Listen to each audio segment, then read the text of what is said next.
Alors, je suis arrivé un petit peu en retard, mais évidemment, ayant pris la discussion en cours, je ne peux que effectivement confirmer, ou en tout cas montrer une certaine convergence de vue sur la question, en tout cas du point de vue russe sur la question syrienne.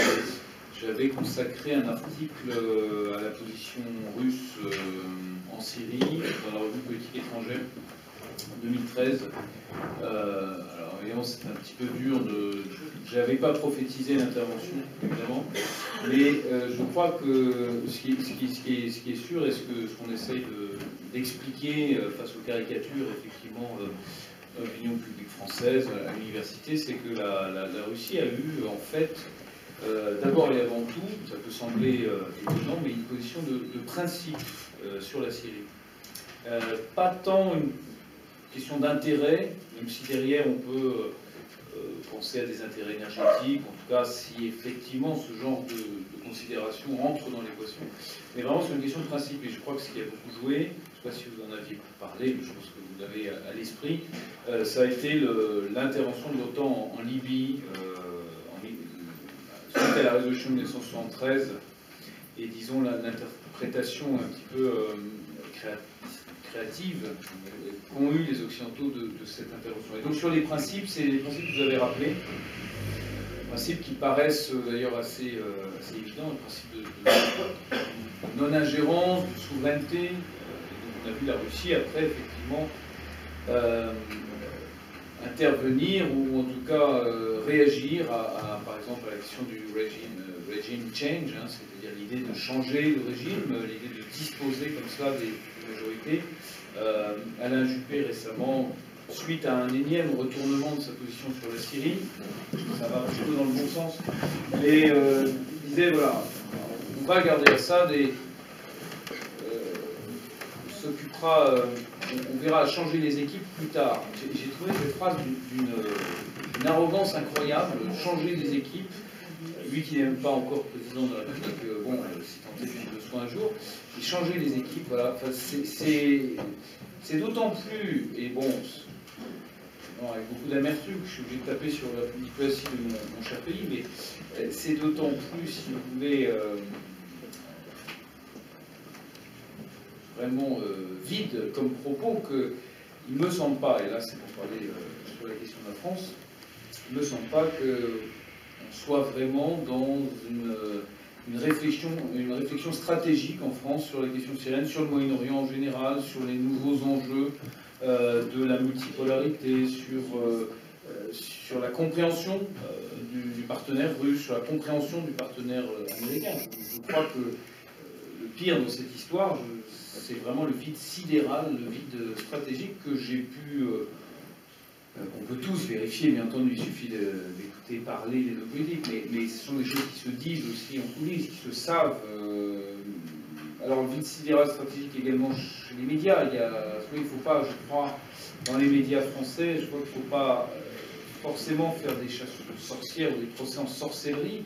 Je crois qu'on a affaire, avant tout, à des gens qui sont complètement dépassés par la complicité des problèmes et qui surtout n'arrivent plus non plus les codes pour penser, je crois, quelque chose qu'on enseignait autrefois ou qu'on enseigne toujours dans certaines matières, cette politique de la France, d'originalité de ce petit pays, mais cette grande puissance moyenne, je ne sais pas, vous l'appellerez comme vous voudrez, mais enfin les leviers quand même relatifs qu'on a par rapport à nos excellents voisins belges, par exemple, ou suisses. Enfin, on a quand même une tradition qui fait quand même s'interroger sur l'impasse. Je crois que d'ailleurs la crise syrienne a montré cette impasse stratégique. Moi, dans mon livre, j'ai montré tous les rebondissements et les petites évolutions de la position française, mais ça s'est accéléré là depuis le 13 novembre, bien entendu, avec parfois même on se demande s'il y a un pilote dans l'avion, des déclarations. Oui, alors on va associer l'armée syrienne au combat contre l'État islamique, mais sans Assad. Bon, alors, je crois qu'il y a un manque même de compréhension. Pourtant, on a d'excellents orientalistes, nous aussi. En France, on a une tradition orientaliste comme la Russie, mais alors peut-être ces gens-là ne sont-ils pas écoutés, peut-être que, enfin, c'est même sûr, même quelqu'un comme Gilles Kepel, à qui on n'est pas forcément d'accord sur tout, mais il y a des analyses intéressantes, regrettait cela au lendemain des attentats du 13 novembre, dans une tribune, une grande interview dans un quotidien suisse. Je ne sais pas si vous avez vu cette interview. C'était tout à fait lumineux. Donc je pense qu'il y a des idéologues, il y a des gens qui, dans le ministère, alors des néocons, voilà. J'ai rencontré quelqu'un récemment qui m'a dit, oui, c'est un journaliste américain justement qui m'a appelé l'autre jour de New York et qui me demandait, il me dit, écoutez, quelque chose que je ne comprends pas, c'est que votre classe politique à l'époque de Bush, elle cognait sur la politique américaine. Et de nos jours, à présent, votre classe politique française continue de cogner sur la classe politique américaine, mais cette fois-ci, elle reproche à Obama de n'avoir pas fait ce que Bush a fait en Syrie. Elle lui reproche de n'être pas intervenu en 2013, etc. Et vous savez, les néoconservateurs ont changé de rive de l'Atlantique. Ils se sont déplacés de Washington aux rives de la Seine.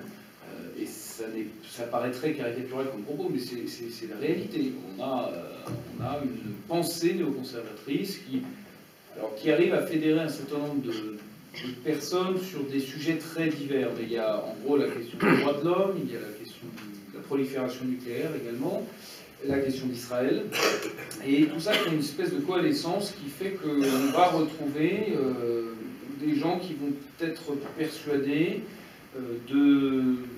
toujours, encore une fois, cette arrogance un petit peu occidentale, d'avoir des valeurs, et puis surtout, encore une fois, de tenir absolument pas compte, de ne tenir absolument pas compte des réalités du terrain. La dernière en date, je pense qu'elle va avoir malheureusement un bel avenir, au moins conceptuel et sémantique, c'est le fameux Sunnistan. Alors ça vient de naître outre-Atlantique, ça commence à être prouvé dans...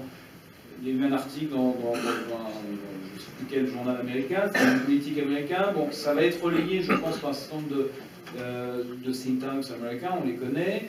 Je pense que ça ne va pas tarder, à mon avis, dès le printemps, à passer de l'autre côté de l'Atlantique. Et vous allez voir ce thème revenir, un thème que j'appelle, moi, j'ai déjà d'ailleurs posé des contre-feux, puisque j'ai enregistré une émission sur France Info il y a 3 jours, où je règle son sort à cette fausse bonne idée, et qui sera diffusée autour de... Enfin bon, je sens que ça arrive, et là aussi, c'est quelque chose qui, pour moi, revient à toujours cet idéalisme, cette incapacité à prendre en compte voilà, une fausse bonne idée, et qui, comme toutes les fausses bonnes idées, d'ailleurs, et comme quand on avait testé cet idéalisme wilsonien dans l'entre-deux-guerres, mène à des catastrophes, mène à des épurations ethniques, à des massacres, et finit par cette sorte de boîte de Pandore.